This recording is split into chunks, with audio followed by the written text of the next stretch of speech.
Synonyme de divertissement, de joie et de rire, le cirque est en ville avec ses clowns, ses fauves et ses acrobates. Tout est réuni pour passer une agréable journée en famille. Qui aurait pu imaginer à cet instant que les larmes, la tristesse et les pleurs se liraient bientôt sur tous les visages? Laissez-moi vous raconter la tragédie de Hartford, le chapiteau de l'horreur.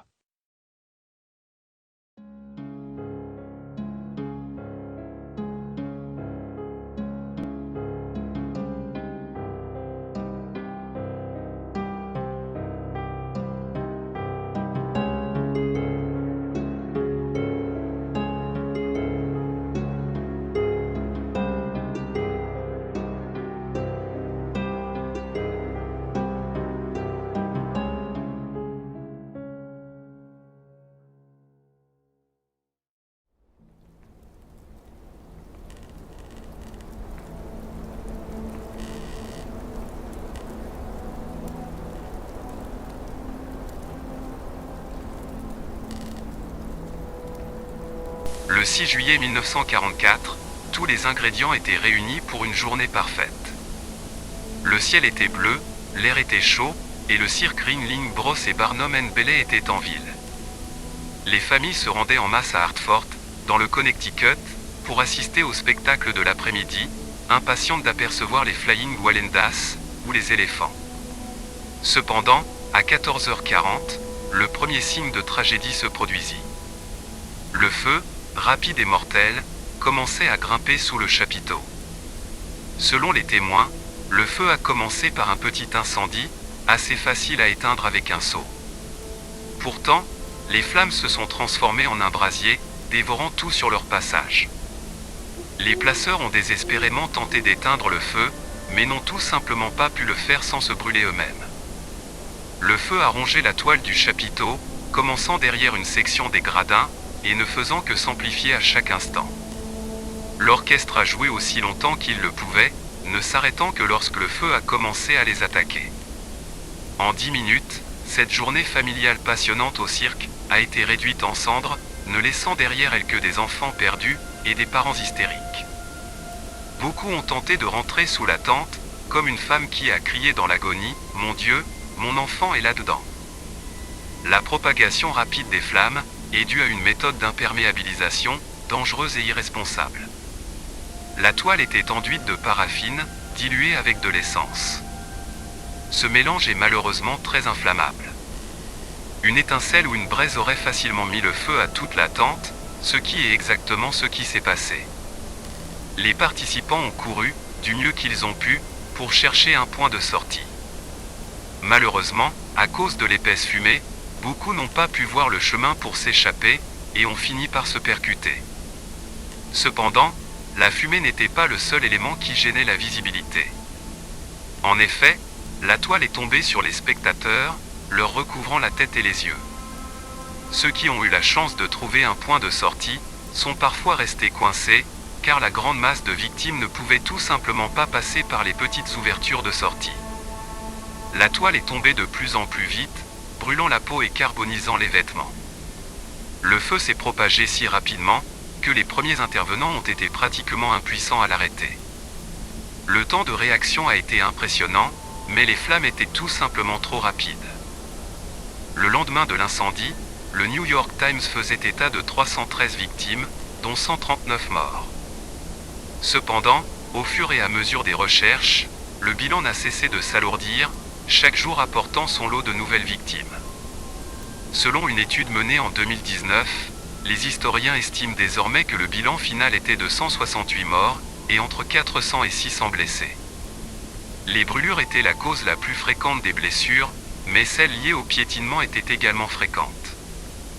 Dans un mouvement de panique, les spectateurs se renversaient les uns sur les autres en tentant de s'échapper, le désespoir grandissant à chaque instant. Le nombre des victimes était impressionnant. L'armurerie de Hartford, qui disposait de grandes pièces, a été choisie pour accueillir et abriter les cadavres. Les familles faisaient la queue, impatientes de voir si un de leurs membres faisait partie des morts. Selon l'article du New York Times mentionné ci-dessus, les 2/3 des victimes étaient des enfants. Un grand nombre de femmes faisaient également partie des disparus. Cela s'explique aisément, car ne l'oublions pas, nous sommes en 1944 en pleine guerre mondiale, et bon nombre d'hommes étaient mobilisés. Le New York Times a émis l'hypothèse qu'une cigarette tombée par inadvertance derrière les gradins était à l'origine de l'incendie. Cependant, vous le constaterez, il existe différentes versions quant à l'origine de cet incendie. Comment une telle tragédie a-t-elle pu se produire? C'est la question qui a immédiatement traversé l'esprit des victimes, de leurs familles, et du monde entier. Nous allons ici explorer en profondeur les deux théories dominantes. Première théorie, l'incendie du cirque de Hartford en 1944 était un accident horrible et évitable. Seconde théorie, l'incendie du cirque de Hartford en 1944 était un acte criminel destructeur. Était-ce vraiment un accident évitable? Plusieurs variables se sont parfaitement combinées, lors de cette belle journée d'été, pour créer une scène dangereuse. La variable la plus importante, et malheureusement inévitable, était l'immense popularité du tabagisme à cette époque. Il n'était pas rare que les fumeurs, une fois leur cigarette terminée, jettent négligemment leur mégot au sol, et il est tout à fait plausible que ce cas de figure se soit présenté le 6 juillet.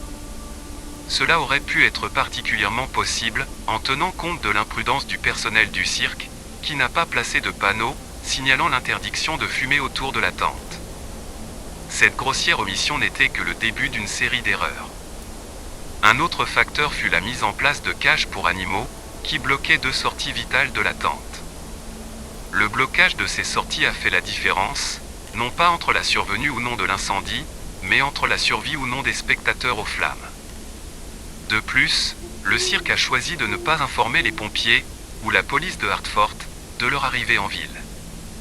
Cela signifiait que les premiers intervenants n'étaient pas seulement mal préparés à assurer la sécurité des spectateurs, mais aussi à fournir une assistance en cas de catastrophe. Une fois l'incendie déclaré, il est devenu évident que la bouche d'incendie la plus proche se trouvait à 90 mètres, et que les tuyaux d'incendie du cirque ne pouvaient pas y être correctement raccordés. De plus, comme nous l'avons vu précédemment, la méthode d'imperméabilisation de la tente était un mélange dangereux et hautement inflammable. Cette méthode était courante dans les années 1900 et est devenue la seule option pendant l'effort de guerre, car l'armée américaine avait tous les droits sur la seule méthode d'imperméabilisation connue, qui était également ignifuge. Tous les ingrédients étaient réunis pour créer une recette qui mènerait au désastre. Cependant, on peut légitimement se poser la question. Comment tous ces oublis ont-ils pu se produire sans être remarqués? La réponse est simple. L'inspection de sécurité n'a jamais eu lieu. L'auteur Laura Woolett décrit dans son roman Big Top Burning les mauvaises décisions prises par Charles Hayes. L'inspecteur des bâtiments et de la sécurité, Charles Hayes, a été chargé de vérifier le chapiteau avant le début de la représentation, tout cela dans le but de garantir la sécurité des clients et des spectateurs. Cependant, lorsque Hayes est arrivé sur le terrain, une grande partie du cirque n'était pas encore complètement installée. Il a donc décidé de revenir plus tard dans l'après-midi, leur laissant un peu plus de temps. Lorsqu'Hayes est arrivé, plus tard dans la journée, le cirque n'était toujours pas prêt. Les inspections de sécurité n'étaient pas obligatoires à ce moment-là. Il a affirmé que le cirque Ringling Bros et Barnum & Bailey avaient toujours respecté les règlements lors des spectacles précédents. Il a donc supposé que cette fois-ci ne serait pas différente. Il a donc continué son chemin en donnant le feu vert au cirque, sans savoir que les sorties étaient bloquées, et que les tuyaux d'incendie n'étaient pas compatibles avec les bouches d'incendie. Tous ces malheureux oublis, combinés à la possibilité qu'un fumeur imprudent ait jeté sa cigarette, rendent tout à fait plausible la théorie selon laquelle l'incendie du 6 juillet était un accident terrible, mais évitable. L'incendie était-il criminel? Le commissaire de police Edward Hickey a enquêté sur l'incendie en profondeur et a conclu qu'il s'agissait d'un accident dû à la négligence. Hickey s'est basé sur deux déclarations pour en arriver à cette conclusion. D'abord celle d'un témoin inconnu qui a affirmé, et je le cite, qu'un sale fils de pute a jeté ou laissé tomber une cigarette. Il se base ensuite sur celle de l'huissier Kenneth Guinell, qui a déclaré qu'il était très courant que des allumettes, ou des cigarettes, soient jetées par inadvertance lors de spectacles de cirque. Ike a décidé que l'incendie était le résultat de la négligence d'un fumeur imprudent. Dans son esprit, cela ne faisait aucun doute. L'incendie criminel n'était tout simplement pas à prendre en considération. Cependant, en 1950, alors que l'affaire de l'incendie du cirque était close, une confession allait tout changer. Robert Segui, qui avait 20 ans au moment de sa confession, et 14 au moment des faits, prétendit être l'auteur de l'incendie, alors qu'il était membre de l'équipe d'éclairage. Lors d'un interrogatoire de police à Circleville, Segui avoua avoir allumé des incendies à Columbus et à Hartford pendant le spectacle du cirque en 1944. Tout dans le passé de Segui était réuni pour faire de lui un criminel, voire un pyromane. Dans le récit de Houlette sur l'incendie, elle rapporte que la mère de Segui, Joséphine, a déclaré que son fils avait grandi dans un environnement loin d'être idéal. Elle a expliqué que les relations entre Robert et son père étaient exécrables, ce qui l'a souvent conduit à s'enfuir de la maison. Il arpentait les rues de sa ville, sans but précis. Il souffrait également de terreurs nocturnes. Finalement, il a commencé à errer dans les rues la nuit, tout cela dans le but d'échapper à ses cauchemars. Joséphine a déclaré aux enquêteurs qu'elle savait que quelque chose n'allait pas chez lui, mais n'a jamais voulu l'admettre. La sœur de Segui, Dorothy, a brossé un tableau similaire.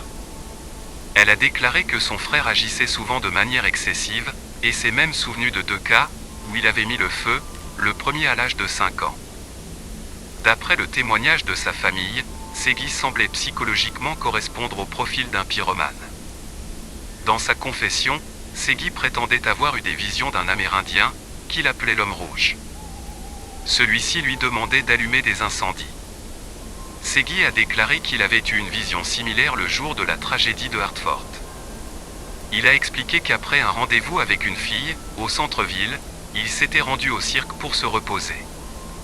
Il a ensuite affirmé avoir vu l'allumette s'éteindre, suivi de la vision de l'homme rouge, pendant un épisode de transe.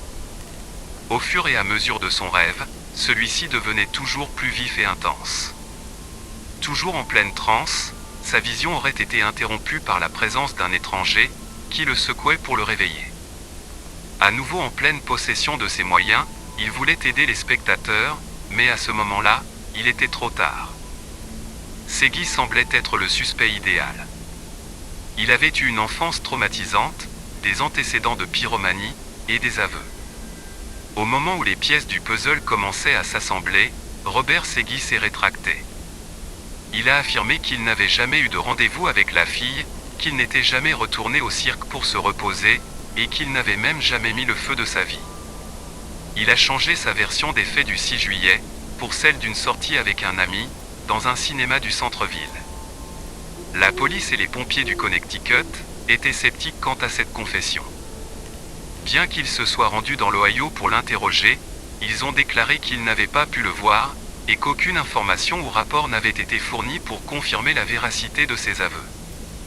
Par la suite, ils ont décidé de ne pas l'inculper pour incendie criminel, dans l'affaire de Hartford.